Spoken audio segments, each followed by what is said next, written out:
స్వాతంత్రం వచ్చినప్పటి నుంచి తెలంగాణ రాష్ట్రం వచ్చేంతవరకు అధ్యక్ష మన తెలంగాణ ప్రాంతంలో అగ్రభాగాన కాంగ్రెస్ పార్టీ పరిపాలన ఉన్నప్పటికీ కేవలం 19 బీసీ రెసిడెన్షియల్ పాఠశాలల్ని వాళ్ళు ఏర్పాటు చేయడం జరిగింది అధ్యక్ష. అట్లానే కేసీఆర్ గారి హయాంలో జరిగినటువంటి 10 సంవత్సరాలలో 275 బీసీ పాఠశాలల్ని మరి మేము ఏర్పాటు చేయడం జరిగింది అధ్యక్ష. అయితే డిగ్రీ కళాశాలల అధ్యక్ష గురుకుల రెసిడెన్షియల్ డిగ్రీ కళాశాలలు కూడా అంతకుముందు ఎన్నడూ లేవు అధ్యక్ష తెలంగాణ ఏర్పాటు కన్నా ముందు. ఇప్పుడు తెలంగాణ ఏర్పడిన తర్వాత 31 బీసీ డిగ్రీ కళాశాలను ప్రత్యేకంగా ఏర్పాటు చేయడం జరిగింది అధ్యక్ష. అట్లానే అగ్రికల్చర్ డిగ్రీ కాలేజెస్ ప్రత్యేకంగా బీసీల కోసము అంతకుముందు ఎన్నడూ లేకపోతే కేసీఆర్ గారి హయాంలో 2 కళాశాలను సపరేట్గా ఏర్పాటు చేయడం జరిగింది అధ్యక్ష.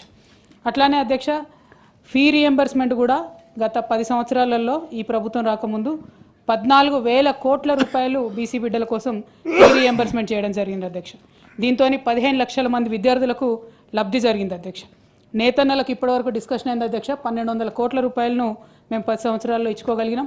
అట్లానే యాదవులకు 5,000 కోట్లు, గౌడన్నలకు 67,000 మందికి అధ్యక్ష మనము పెన్షన్ రూపంలో 2,016 రూపాయల పెన్షన్ రూపంలో ఇచ్చుకోవడం జరిగింది అధ్యక్ష. ఇవన్నీ ఎందుకు చెప్తా ఉన్నాం అంటే అధ్యక్ష విదేశీ విద్యకు అధ్యక్ష అట్లానే బీసీ విద్యార్థుల విదేశీ విద్యకు కూడా 2,233 మంది పిల్లలు వెళ్ళడానికి 450 కోట్ల రూపాయలని మేము ఖర్చు పెట్టుకోవడం జరిగింది అధ్యక్ష. అంటే యావరేజ్గా మీరు చూసినట్టయితే కేసీఆర్ గారి హయాంలో ప్రతి సంవత్సరం 27 బీసీ గురుకులాలను మేము ఏర్పాటు చేసినాం అధ్యక్ష. వీరు అధికారంలోకి వచ్చి సంవత్సర కాలం అయింది, ఇంకా కొత్తగా ఏమన్నా గురుకులాలు ఏర్పాటు చేస్తారా అనేటటువంటి ప్రశ్నకు లేదు అని సమాధానం రావడం, అట్లానే ఏర్పాటు చేసేటటువంటి ఆలోచన కానీ కనీసం దాంట్లో ఇంప్రూవ్మెంట్ చేసేటటువంటి ఆలోచన కానీ లేకపోవడం నిజంగా దారుణం అధ్యక్ష. దాంతోపాటు గురుకులాల యొక్క క్వాలిటీ పడిపోవడం కూడా మనం చూస్తూ ఉన్నాం అధ్యక్ష. రోజు ఫుడ్ పాయిజనింగ్కి సంబంధించినటువంటి అంశాలు రావడం, అట్లానే కంప్లీట్గా ఈ విదేశీ విద్యకు సంబంధించి మొత్తం పెండింగ్ ఉండడం, గత సంవత్సర కాలంలో అనేకమైన బిల్లులు ఇచ్చినారు అధ్యక్ష. వాళ్ళు 10,000 కోట్ల రూపాయలు దాదాపుగా పెద్ద పెద్ద కాంట్రాక్టర్లకు బిల్లులు ఇచ్చినామని వాళ్ళే పేపర్లలో అడ్వర్టైజ్మెంట్లు వేసుకున్నారు అధ్యక్ష.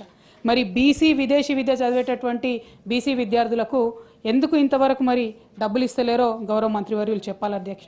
అట్లానే ఈ బీసీ గురుకులాల్లో నిన్నటి నుంచి మెన్యూ మార్చినామని చెప్పినారు అధ్యక్ష. దాన్ని ఎప్పటి నుండి ఇంప్లిమెంటేషన్ అవుతుంది? ఎందుకంటే నిన్ననే నేను అనుకోకుండా మేము సందర్శనకు వెళ్ళినాం అధ్యక్ష. జగిత్యాలకు వెళ్ళినప్పుడు మరి కేజీబీవీలు అయితే ఇంక్లూడ్ చేయలేదని చెప్పినారు అధ్యక్ష. మిగతా పాఠశాలలలో కూడా బడ్జెట్ రాలేదు, ప్రస్తుతానికి జీవో వచ్చిందని చెప్పినారు అధ్యక్ష. మరి అది ఎప్పటి నుండి ఇంప్లిమెంట్ అవుతుందో గౌరవ మంత్రివర్యులు చెప్పవలసిందిగా కోరుతా ఉన్నాను.